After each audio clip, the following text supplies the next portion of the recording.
Hello students, today we are going to read and understand poem 3, that is The Shed, which is written by Frank Flynn.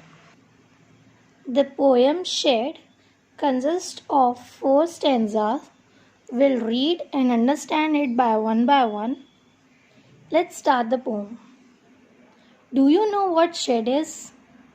You may have heard about a cow shed, a tool shed, a wood shed, etc.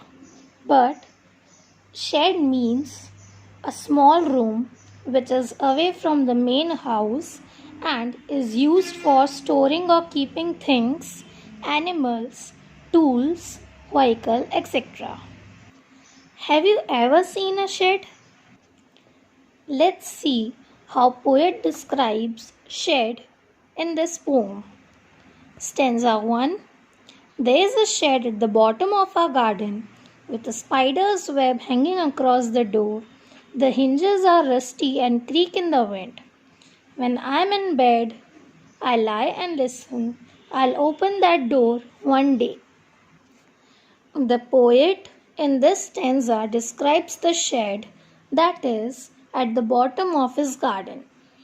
Nobody goes inside the shed, therefore, the doors and hinges of the shed have become rusty. They make a strange noise when wind blows. When the poet is lying calmly on his bed, he hears some noises from the shed. The poet wishes to open the door of the shed someday.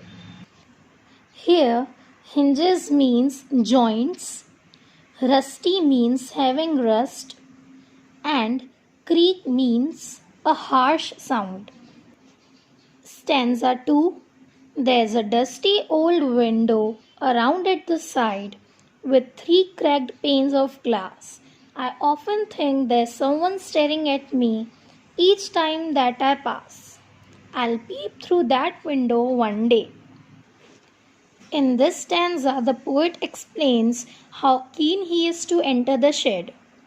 The shed has an old and dusty window on the sides of his bedroom. 3 glass panes of the window are broken.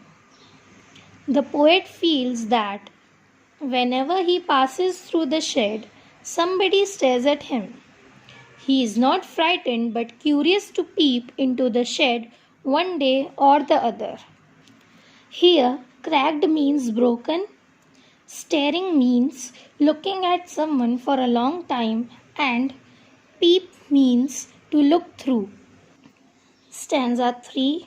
My brother says there's a ghost in the shed who hides under the rotten floorboards, and if I ever dare to set foot inside, he'll jump out and chop off my head.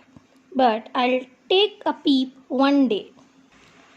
In this stanza, the poet tells how his brother scares him by telling him that there's a ghost inside the shed. He warns him not to go inside the shed, as if he went inside the shed, the ghost would chop off his head. All the efforts to terrify the poet seem to have little impact on him.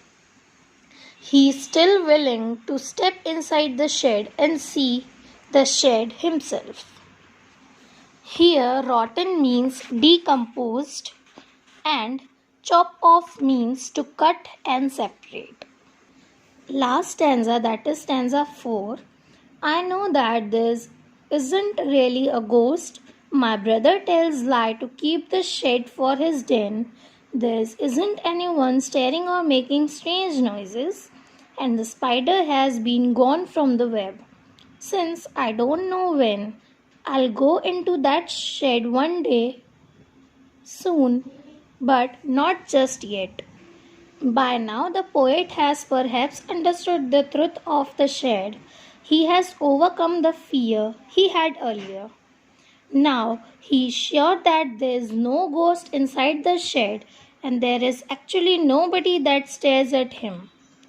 Now he does not hear any strange noise made by the invisible creatures. He understands that his brother wants to use the shed for himself. The Poet decides to visit the shed very soon but not immediately. Here den means a place to hide. Here your poem gets over.